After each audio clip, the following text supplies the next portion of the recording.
राधे राधे दोस्तों, आइए पुरुषोत्तम मास महत्तम का 27वां अध्याय सुनते हैं।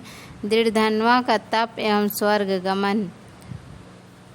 श्री नारायण बोले, वाल्मीकि जी के इस प्रकार वचन सुनकर राजा दृढ़धनवा ने सब पत्नी भक्ति पूर्वक महर्षि को प्रणाम किया और पूर्ण श्रद्धा एवं आनंद के साथ मुनि की पूजा की। पूजा को अंगीकार करके मुनि ने आशीर्वचन दिया कि राजा तुम्हारा कल्याण होगा। मैं पाप नाशनी सरयू की ओर प्रस्थान करता हूँ। राजा वाल्मीकि जी को सीमा तक पहुँचाकर अपने महल में वापस आ गए।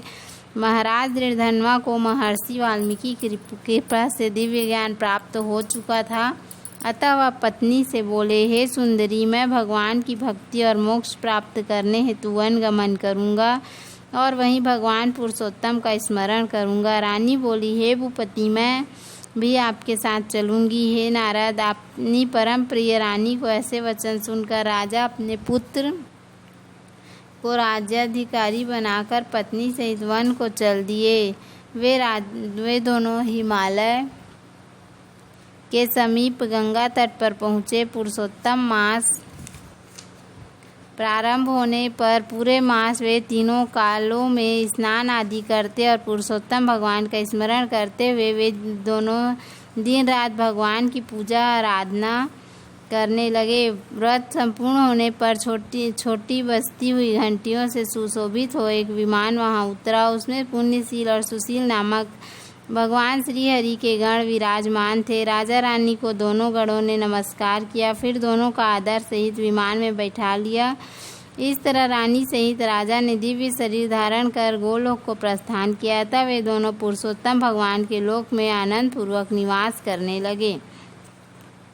यह कथा सुनाने के बाद श्री नारायण कहने लगे, हे नारद, भूले बिसरे भी जो भी इस माह में उपवास, स्नान, दान और जप कर लेता है, यह पुरुषोत्तम मास सब मासों में श्रेष्ठ और अक्षय फल देने वाला है। इस मास की कृपा से तो दुष्ट वानर भी हरि के सानिध्य को पा गया था। नारद जी वानर की मुक्ति की बात सुनकर आश्चर्यचकित रह गए। उन्होंने भगवान से कहा, हे प्रभु, वेदों और शास्त्रों में मानव जन्म को ही संपूर्ण मुक्ति का साधन बताया गया है, फिर वह ज्ञानी वानर पुरुषोत्तम मास की सेवा से कैसे मुक्ति पा गया? हे तपोनिधि, वह वानर पूर्व जन्म कौन था?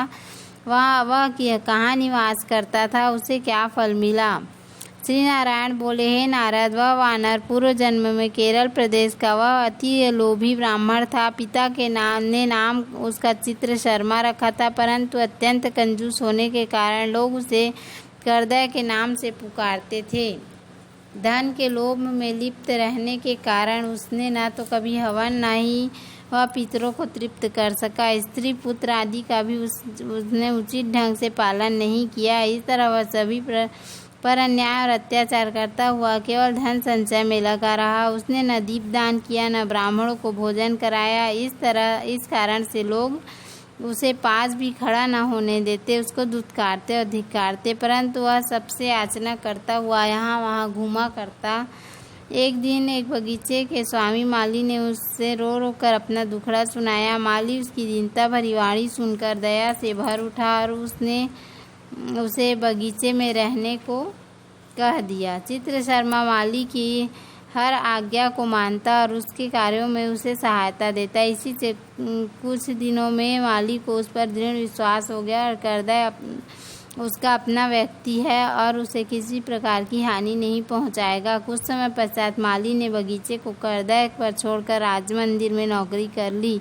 चित्र शर्मा बगीचे के फलों को नित्य पेट भरता, बचे फल बेच देता और प्राप्त होने वाले धन को निर्भय होकर अपने पास रख लेता। बगीचे का माली जब भी उससे आकर बिक्री से प्राप्त होने वाले धन के विषय में पूछता तो असत्य बोलकर कहता, ये भैया, मैं तो नगर में भिक्षा मांगकर गुजार करता हूँ। बगीचे के फलों की रखवाली करते करते परेशान हो गया, लेकिन पक्षी सारे फलों को खा जाते हैं। करदय की बात पर विश्वास करके वह माली लौट जाता। इस प्रकार फलों को खाते बेचते उस करदय ने 87 वर्ष बिता दिए। वेदज्ञों का कहना है कि बिना भोगे हुए पाप कभी क्षीण नहीं होते। मृत्यु के समय यमदूतों ने आकर उस पर मुकद्दरों का प्रहार किया। इस तरह करुण विलाप करते हुए करदय को यमदूतों ने यमराज के समक्ष पहुंचा दिया। श्री नारायण ने आगे कहा, हे नारद, यमराज के दरबार में चित्रगुप्त उसके शुभ अशुभ कर्मों के लेखों को